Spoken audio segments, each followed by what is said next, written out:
Sénégalaises, Sénégalais, mes chers compatriotes, autres étrangers qui vivaient parmi nous, l'année 2013 s'achève. Je suis heureux de m'adresser à vous pour vous présenter mes vœux. Ce soir, mes pensées vont d'abord à tous les êtres chers qui nous ont quittés, dont nos djambars tombés au champ d'honneur, au service de la paix et de la sécurité internationale. Paix à leur âme. Aux malades parmi nous, j'adresse mes souhaits ardents de prompt rétablissement. Mes chers compatriotes, au seuil du nouvel an, l'espoir d'une paix définitive dans la région naturelle de Casamance se consolide. Les négociations se poursuivent. Je renouvelle toute ma confiance aux facilitateurs. Avec le soutien de nos partenaires, les mesures de réinsertion pour tous ceux qui acceptent de déposer les armes restent en vigueur. En même temps, le projet Pôle de développement de la Casamance, d'un montant de 20 milliards de francs CFA, va démarrer dans quelques jours.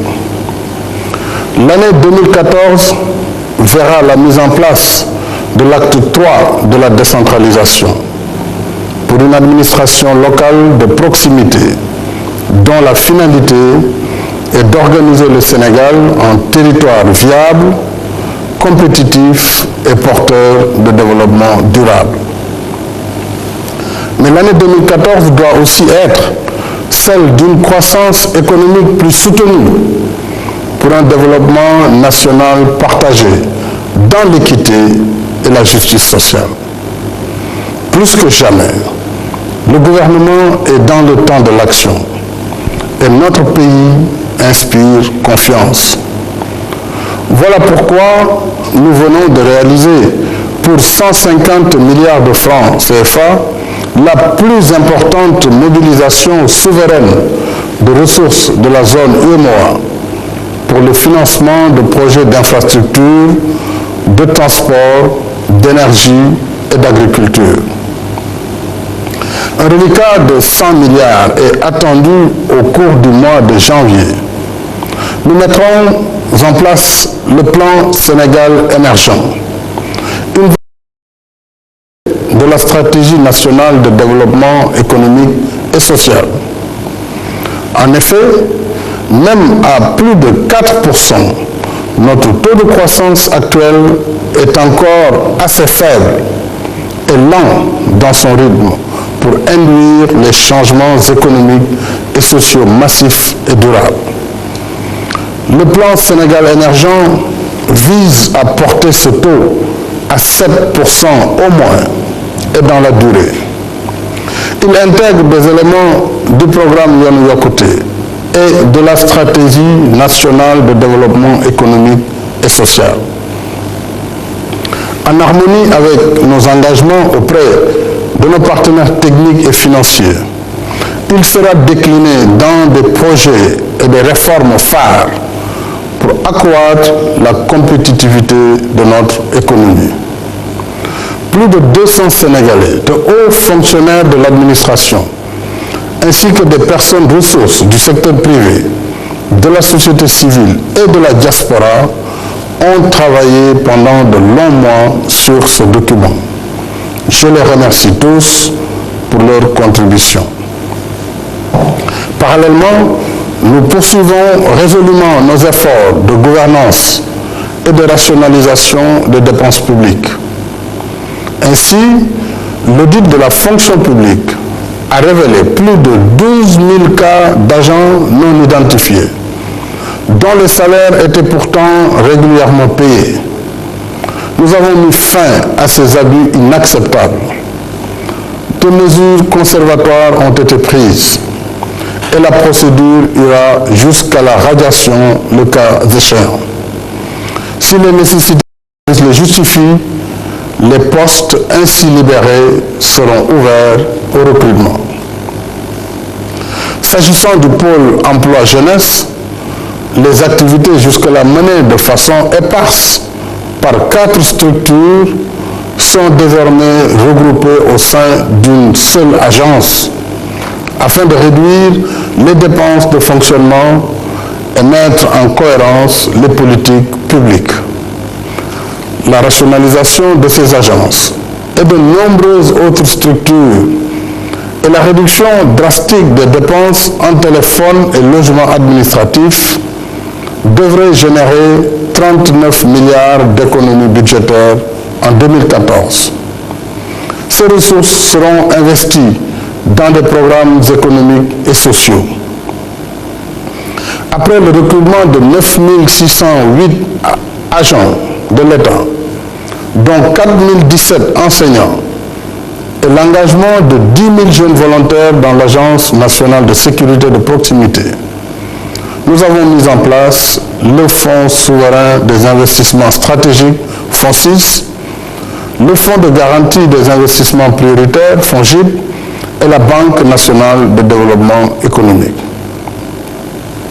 Ce dispositif de soutien à l'emploi et d'accompagnement des grands projets structurants ainsi que des PME et PMI, notamment des groupements d'artisans, de jeunes et de femmes, sera pleinement opérationnel en 2014.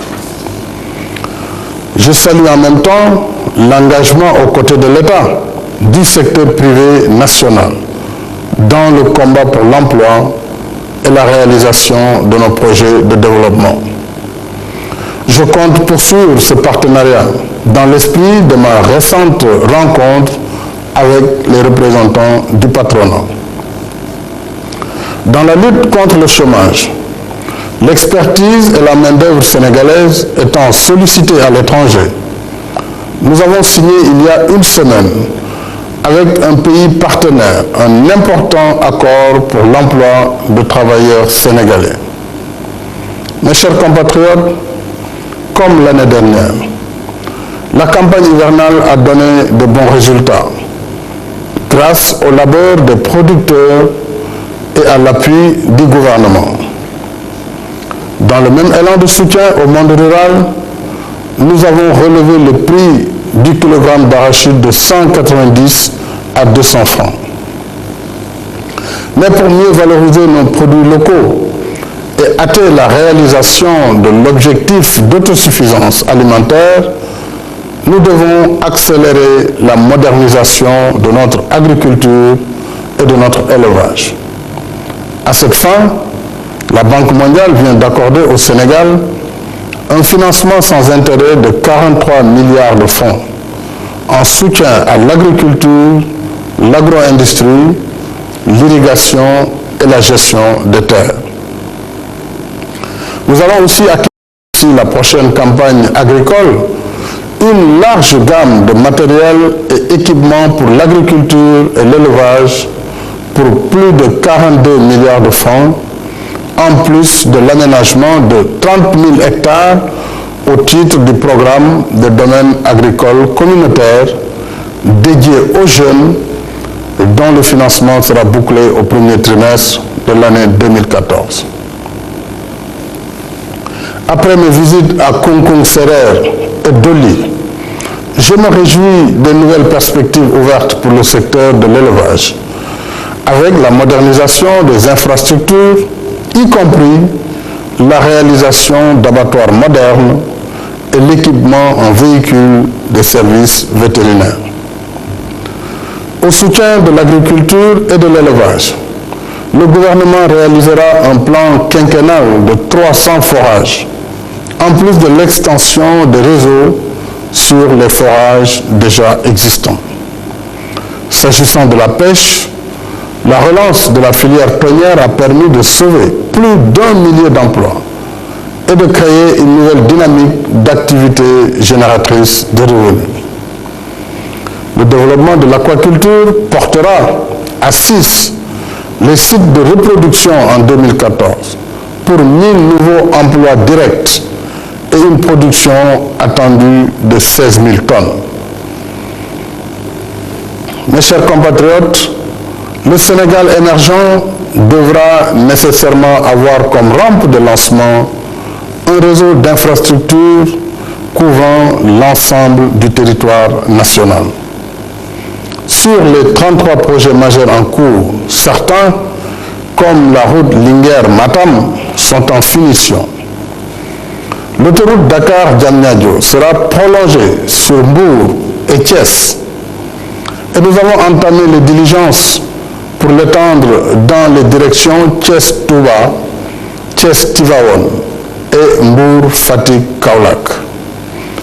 Un programme de désenclavement de 1200 km de pistes rurales est en cours dans 12 régions. 1000 autres sont prévus pour 2014, sur un objectif de 4000 km d'ici 3 ans. Des améliorations sensibles seront aussi apportées à la mobilité urbaine avec le renouvellement du parc de Dakar-Dendik à hauteur de 750 bus, la relance du projet de tramway Dakar-Banlieue, couplé au projet de train rapide Dakar, aéroport international Blaise Diagne. Mieux, le trafic routier sera davantage décongestionné grâce au MAM Koumbalamb, un bateau de 200 places acquis pour assurer la desserte Dakar-Rufisque dès l'achèvement des procédures techniques de réception en cours. Quant aux 2 navires, Aguein et Djambodj, destinés à la liaison d'Ahonga-Ziguinchor, ils seront livrés en juillet prochain. En matière d'énergie, la fourniture régulière de l'électricité reste encore un de nos défis majeurs. Mais nous sommes sur la bonne voie pour le relever. Je tiens à l'application rigoureuse des mesures de redressement du secteur par l'amélioration continue de sa gouvernance, l'élimination progressive des locations coûteuses et la généralisation des lampes de basse consommation. Je salue la signature aujourd'hui même de 4 contrats de production d'énergie solaire. Les efforts de diversification des sources et de renforcement des capacités de la Sénélec se poursuivent avec la mise en service de la centrale hydroélectrique de Felou et le lancement de travaux de construction de la centrale à charbon Sendou 1. Pour l'année 2014, 12 communes de la banlieue de Dakar, ainsi que les villes de Tambacounda, Kaolack, Fatick, Linguère, Thiès et Kolda bénéficieront du programme national d'éclairage solaire public en partenariat avec l'UEMOA. Mes chers compatriotes, à l'épreuve d'une pluviométrie abondante, la phase d'urgence du plan de lutte contre les inondations a donné des résultats probants. Les travaux d'assainissement, de restructuration des zones vulnérables et de relogement continuent à Dakar et dans les régions. 2000 logements sociaux supplémentaires seront réalisés en 2014, en plus de l'aménagement de 5 pôles urbains. Ces projets structurants devront générer plus de 8000 emplois directs. Alors que le logement est une forte demande sociale, je sais que le coût du loyer est devenu trop cher. Des pratiques spéculatives insupportables qui n'ont que trop duré exposent des familles entières à la précarité. Nous ne pouvons plus laisser perdurer cette situation.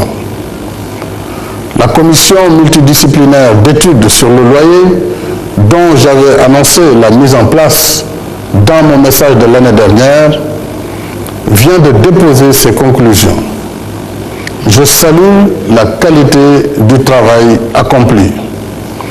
En conséquence, suivant les recommandations de la Commission, j'ai instruit le gouvernement de prendre les mesures réglementaires immédiates pour la baisse effective du coût des loyers selon les catégories et les pourcentages suivants. Pour les logements sociaux, une baisse de 29%. pour les logements moyens standing, une baisse de 14%, et pour les logements haut de gamme, une baisse de 4%. Dans une société digne des valeurs que nous pratiquons au quotidien, réussir l'organisation de la solidarité à l'échelle nationale me tient à cœur. Je me réjouis à cet égard du lancement des programmes de bourse de sécurité familiale et de couverture maladie universelle.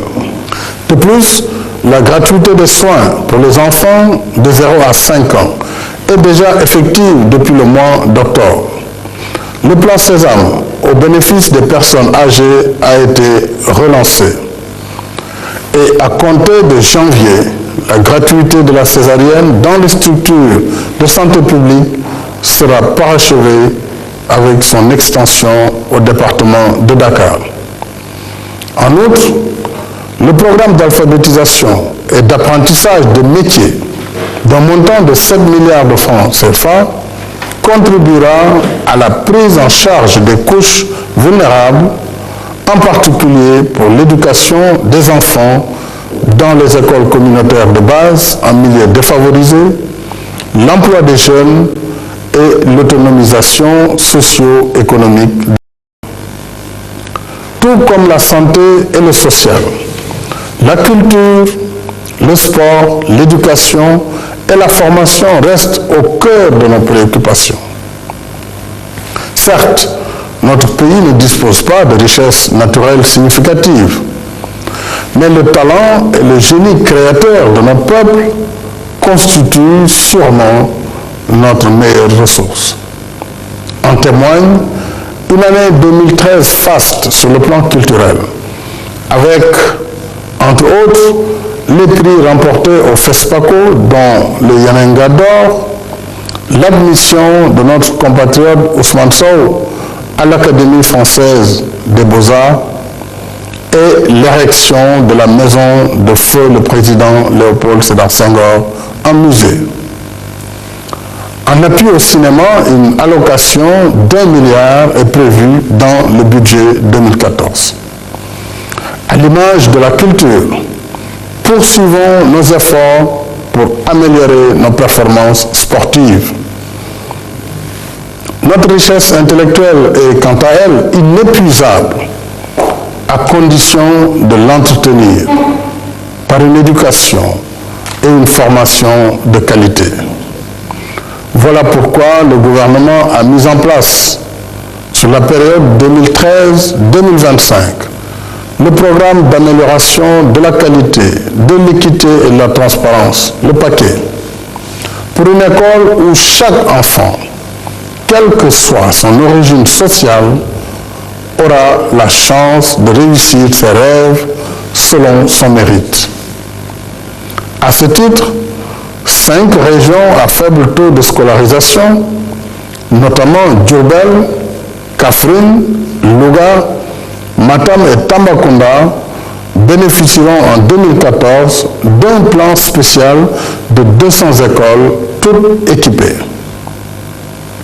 Entre 2014 et 2015, 67 nouveaux collèges de proximité et 3 lycées départementaux verront le jour, en plus de la réhabilitation du lycée Ahmed Fall de Saint-Louis et de la maison d'éducation Mariamaba de Gorée, ainsi que la résorption des abris provisoires dans les régions de Sédhiou et Ziguinchor. Et pour renforcer le volet pédagogique, 4017 enseignants viennent d'être recrutés dans l'élémentaire et le moyen secondaire. Au-delà de l'enseignement classique, je tiens à la valorisation de tous les talents pour un Sénégal meilleur qui offre à tous ses enfants des possibilités de formation qualifiante ouvrant l'accès au marché de l'emploi. C'est à cela que répondent nos 3 innovations majeures dans ce domaine. Le projet de modernisation des DARA pour 10 milliards de francs CFA, l'organisation pour la première fois cette année de l'examen du baccalauréat arabe, d'autant plus que l'enseignement de l'arabe fait partie intégrante de notre patrimoine historique et culturel. Et le de 7 lycées professionnels, à l'instar du lycée de Sandiara en cours de construction. Si j'insiste autant sur l'éducation et la formation, c'est que, plus que par le passé, la maîtrise du savoir et du savoir-faire déterminera le destin des peuples au XXIe siècle. C'est dire combien la réforme en cours de notre système universitaire est un devoir impératif. La journée, c'est hypothéquer la crédibilité qui a toujours fondé la réputation d'excellence de l'université sénégalaise, justifiant par là notre tradition d'accueil d'étudiants étrangers. Nous ne pouvons pas garder le statu quo lorsqu'en moyenne, 40 000 bacheliers par an aspirent à l'enseignement supérieur.